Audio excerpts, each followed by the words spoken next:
Patty, 1 minute.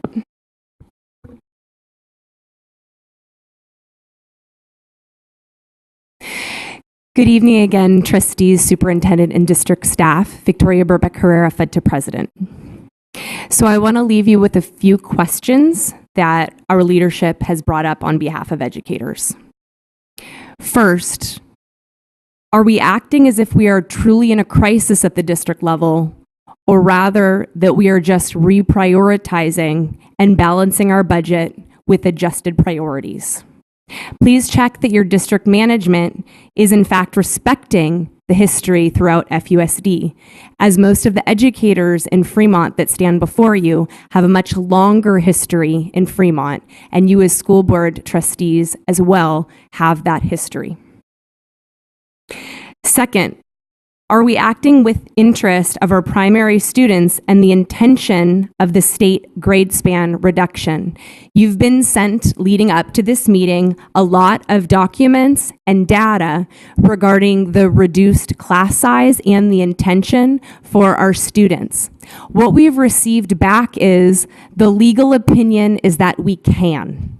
We can roll back all of the progress we've made coming from 30 to 1 and going towards 24 to 1. We can. But I really need you to ask yourselves if that is the right thing to do and if it acts with the intention that the state would like to see for our primary students. Are you as the school board following up when concerns are brought forward regarding the finances?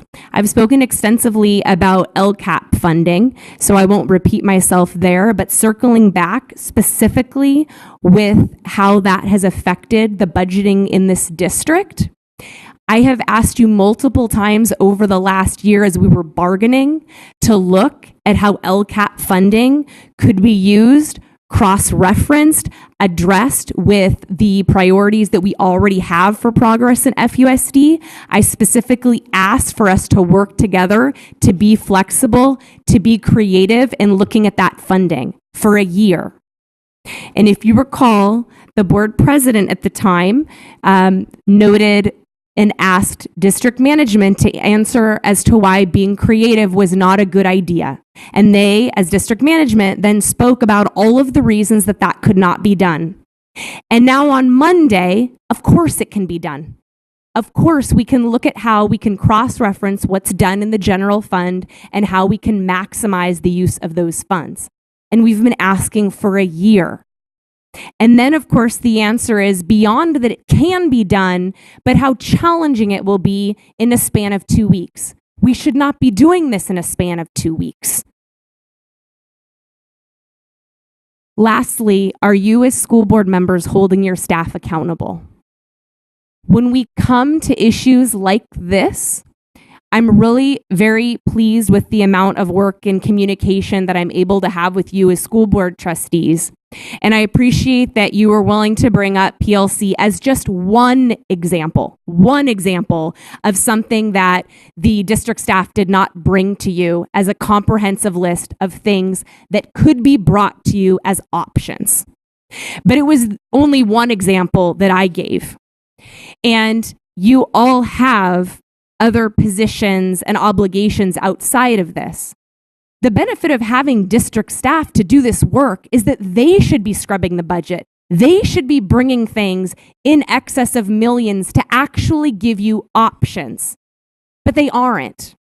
And I want to reiterate again that those who were pleased with Trustee Sweeney on Monday, it was that he was willing to throw out another idea.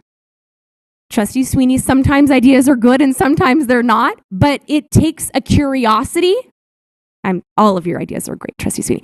But it takes a curiosity and a willingness to throw things out there when your district management is presenting you with false choices. They're presenting you with barely anything other than the exact amount you precisely need to cut. And that's not okay. Your full-time job isn't scrubbing a hundreds pages budget. That's what you have district staff for. And that's what we're asking for. So please work to hold your district staff accountable so that when we come to this, not only will we have had a collaborative and transparent conversation a year ago moving forward, but that you also, the onus is not on you to come up with creative solutions during a board meeting when you should really be presented that by your staff. Thank you, President Birbeck-Herrera. Ms. Sandoval, can you please call the next group of speakers?